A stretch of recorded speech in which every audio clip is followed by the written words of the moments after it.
Also tonight, a dramatically new look for a changing Centerville intersection. Demolition crews are transforming the old Dilly property, drastically changing the landscape. Now, that development is actually in two locations, both north and south of I-675, just off Wilmington Pike. Now, this map is from the developer, the Oberer Realty Group. At the top, you see the large grove of trees that stood along the road for many decades. Well, now it is almost entirely gone.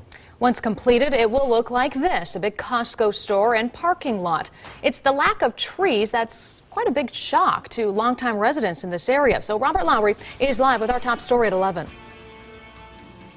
Well, shocking was certainly the words described to us when people called us asking us to look into the development here at the corner of Wilmington Pike and Feedwire Road. Now, this is Feedwire Road that runs right behind me here. And the first thing you'll notice when you come out in this area is definitely that lack of trees amongst this empty land out here. And it has some wishing that the cost of business would come with a better view.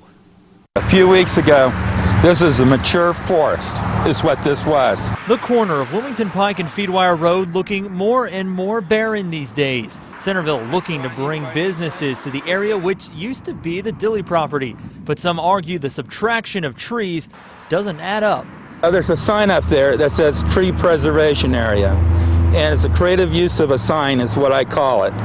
Because when you look at the tree preservation area sign and then you look behind it, you see nothing but destruction and waste. A much different picture from what the area looked like last year. Tall trees and rich foliage covered much of that view.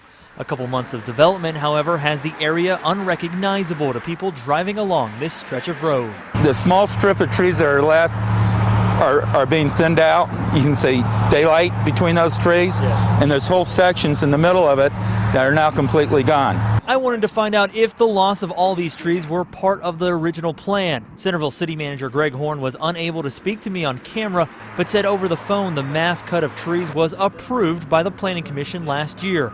Horn said a tree inventory was also completed by Siebenthalers before development began.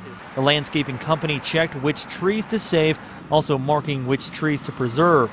But some wish more could have been left of the old Dilly property. You know development's coming in and you know it's gonna go. But this looks like a war zone. Now, I also reached out to the developers for this project, the Oberlin Realty Group, just to try and get an update on the development out here, get their own words on this. But as of yet, they have yet to return my phone calls. Reporting live, Robert Lowry, 2 News, working for you.